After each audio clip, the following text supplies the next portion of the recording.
Hey everybody, and welcome back to Live Between Paychecks Kitchen. I'm Oz, Jack and Litter still Lake Jackson. This is going to be a nice short one just because it's going to be one little thing that you can kind of add from other stuff. And I want to add some stuff onto it later, so just think of it as a bonus video. Before we get into it, be sure to like, share, subscribe, do all the YouTube-y stuff, ring the notification bell down in that corner. Let us know when you get these Tuesdays and Fridays as close to those as we can. It's been running late, and with the election and stuff. Also, we got a link down the doobly for our merch. I'm actually wearing our apron. We got pot holders and fake hands and all that kind of stuff, spoons, spatulas, whatever. Link down there. We're a small business. We very much appreciate it. And let's just get into frying a cookie. Like this is going to be a thing.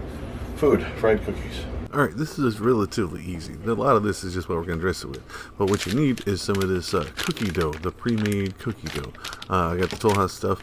This is where I got the idea from, but seeing that stuff. And then the rest of this is just what you're going to use it on: ice cream, sprinkles, some Cool Whip, whatever. I'm going to try to use all this stuff. But you really just need the cookies. Now, the recipe I saw, you didn't need anything else. But I'm going to get me a skillet. Now, you can need to get butter or some vegetable spray. I don't think you need it, but I'm going to use it anyway just because I'm putting it in here. I lost the cap, so excuse me for spraying this weird. Just to keep it from sticking a little bit, you could probably use butter too. Was not needed on the original recipe, so just remember how you do that. So get your cookie dough, make sure it's not frozen. Just kind of mash it flat, almost like you were making like the actual cookies. Like I said, that's like 5 or 6 cookies worth. Mash it down a little bit and then break it in there.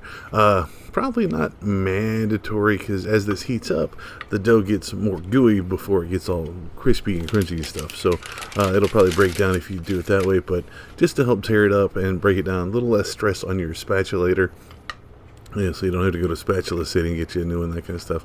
So let's start heating up. Got my skillet at about medium to medium high. And just kind of breaking these up. And then they start cooking. See them starting to break down a little bit. Right? They start to get a little gooey.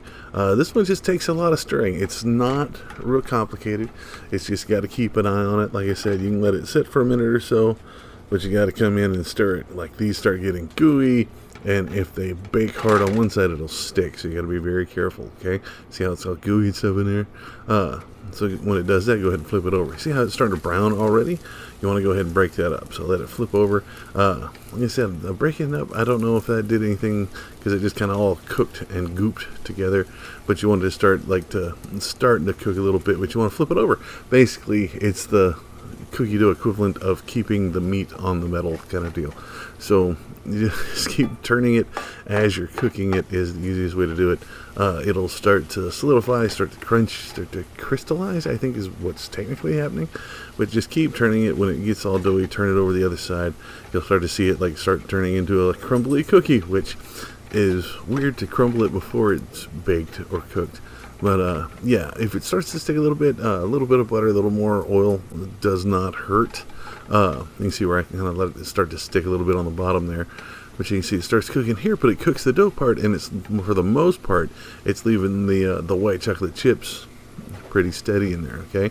So once it starts getting to that deep brown consistency, you don't want to get it super crispy there. The pan will finish it off, so go ahead and pull it off from the heat, and those will be done. See, once you set it, see, it's still somewhat soft, but it's got some crispy edges to it.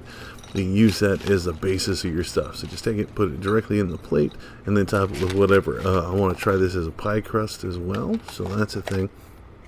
So this is just showing you how I put it together. I did the strawberry ice cream. I think I got all this from like Walmart, man. It was super cheap. Like I said, it was well under $10. And there was a couple of different things I wanted to try with this. And then whipped cream, just to say I did, just to go a little over the top. And then that one Hershey's Kiss that was the strawberry ice cream flavor. I just wanted to add that. Now, again, you can use the same thing in a bowl. Again, push it down in there. Ice cream, this is butter pecan ice cream that I decided to use here, which is like an awesome, even though like ice cream is a summer thing, and that strawberry ice cream is very summery. Use that butter pecan over the top of the cookie crumbs that we just made with a fried cookie, and then hit it with some autumn sprinkles. It's not necessarily Halloween. I got a lot of Halloween sprinkles too. And then that's it, man. Like I said, it's super simple. It's not like an over-the-top recipe or whatever. It's mostly cheating, but it's a way to turn your ice cream thing into something completely different. Again, I like to be able to bake it and put it down as a like a pie crust or whatever. But this works out so well. It is just chewy enough. It is just crunchy enough. It adds to the ice cream or whatever. Like I said, just a neat little bonus video over thing I kind of saw, wanted to try. So I'm going to use it as a write-off and show you guys how to do it. But yeah, give this one a try. Let me know how it works out for you. There you have it, folks. We fried a cookie with cookie dough. I'd like to try this with some homemade cookie dough or some other cookie doughs. I wanted to do something with the strawberry ice cream, do it a little differently. But it worked out great for what we had. But try it with some different stuff. Let us know. I'll do the same thing. I am more than willing to revisit this. Let me know if you do it. Put it down in the comments. Find us on social media or whatever. Put it in the comments. That's what they're there for. I'm supposed to say that. But you can also find us on social media. Facebook, Pinterest, Patreon. All those at Live Between Paychecks Kitchen. We're also on Instagram at Live Between. Shorten it down over there. Me, Oswald Nerdy. I'm on all of those, including TikTok and on Twitter, and I just got a Blue Sky account. I still haven't activated it, so that's the thing. But I'm usually talking nerd stuff, you know, D&D, LARPing, painting miniatures, action figures, comics, that kind of stuff, tattoos. Let me know, but I will talk about just about any of that stuff. But I will talk about cookies and put it down there. If you got any ideas for what exactly we're going to do with these fried cookie bits, let me know, and I will see y'all next time. Y'all, please be safe.